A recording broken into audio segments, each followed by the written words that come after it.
Hello everyone, welcome back to my channel, and today we are going to cook kelechi or liver.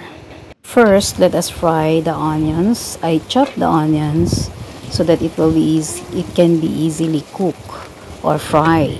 And then add the tomato.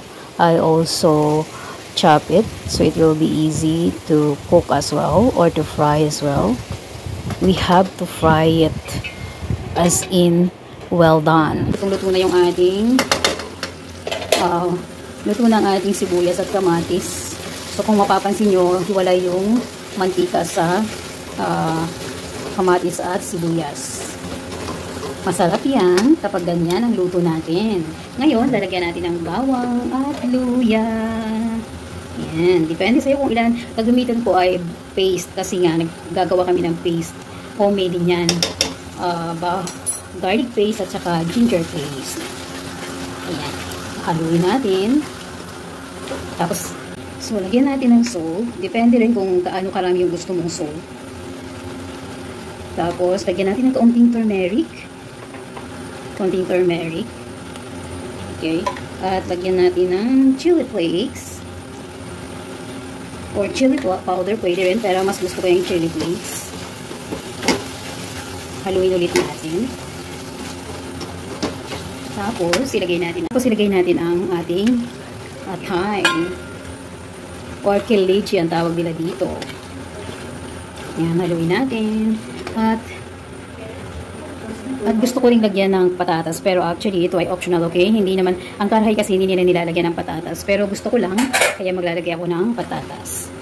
So, haluin natin. Tulad nga na sinasabi ko lagi, huwag po tayong masyadong maghahalo. Kasi maluluto din yan kahit hindi natin haluin. Tapan natin ngayon. Sama katamtamang lakas ng apoy. Hina lang talaga, ganyan kahina. Okay? At yan. Pagkalipas ng 15 minutes, ayun na, nagtubig na. Kaya, take note guys, kapag nagluto kayo ng karhay, huwag mo nang lagyan ng tubig. Kasi yung ating kamatis at sibuyas ay mayroon ng natural water. So, magkakaroon niya ng tubig kapag lutong-luto yung ating sibuyas at kamatis. Ngayon, tumutubig siya ng kanya. Ayan, tingnan yung daming tubig. Pero matutuyo-tuyo din yan mamaya-maya kapag hayaan natin medyo matuyo, okay, or mabawasan yung sabaw para talagang mukhang-mukha na siyang masarap. Iyan ang aking karhay. At isa pang dapat yung tandaan, ang karhay ko dito sa Pakistan ay walang patatas. Style ko lang po yan. Naglalagay ng patatas. Dahil karhay nga siya, lalagyan din natin ng sili. Kaunti lang yung sili ko ngayon kasi mahal ang sili. Nagtipid sa sili, mahal yung green chili ngayong mga panahon ito. Ewan ko kung bakit. Okay? So, hayaan natin medyo matuyo siya. Okay? Or mabawasan yung kanyang sabaw. At tulad ng sinabi ko, wag po tayo maglalagay ng tubig dahil po yung sibuyas at kamatis ay mayroon pong tubig o natural water. Yung technique, kasi ayaw ko na nakikita yung sibuyas at saka yung kamatis sa ulam. Ang ginagawa ko, ito ay ginagayat ko ng maliliit o chop-chop para pag niluto mo, hindi mo talaga makikita yung sibuyas at ang kamatis. So, ayan, makikita nyo pa rin yung kamatis, pero kakaunti na. Pero yung sibuyas, totally parang walang-wala na, diba? Parang hindi nyo na nakikita. Kasi nga, niluto ko ng mabuti at maliliit yung gayat ng sibuyas. So, ayan, nantayin na natin na maluto.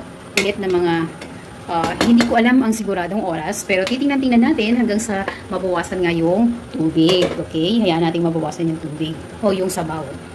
Mahinang apoy ko lamang para talagang lasang-lasa natin yung ulam. Masarap po ang luto na mahina lang, luto sa mahinang apoy. Na natin. O ayan, di ba? Sabi ko sa inyo, huwag yung sasabawan. At ito nga nangyari. O di ba? Mukha ng napakasarap ng ating ano nga ba ito? Ating atay na karhay. Ang tawag nila dito ay kelechi. Atay ng manok or liver. Chicken liver. Yan. Diba? May sabaw. Kaya sabi ko sa inyo, wag po tayong maglalagay ng tubig at hayaan na lamang natin na magkaroon siya ng sarili niyang tubig. At huwag lalakasan ng apoy para talagang lasap ang sarap. Nitong luto guys, hindi mo maamoy yung amoy ng tay, wala siyang amoy. Siguro gawa ng kamatis, ng sibuyas at saka ng tawag dito, luya. So nawala yung amoy ng ating atay. Di ba minsan ang lansa ng atay. Pero hindi. Pag ganitong ginawa nyo, wala kayong maamoy na lansa ng atay. So eto na ang ating kalechi. Diba? Try nyo at napakasarap talaga. Ayan. Pwedeng-pwede na siya sa roti at sa ating rice. Sa ating favorite na rice. Ayan. Ang ating kalechi. Ang napakasarap na kalechi. Ayan. O, diba? Kainan na.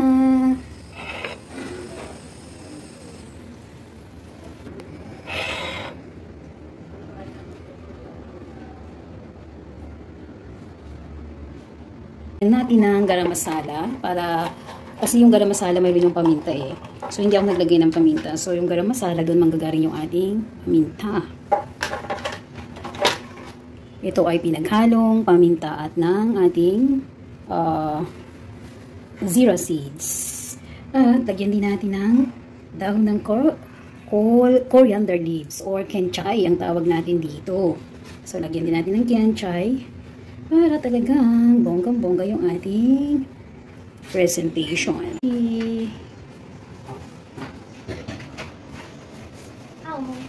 Oh sure, wait, I will just take a picture.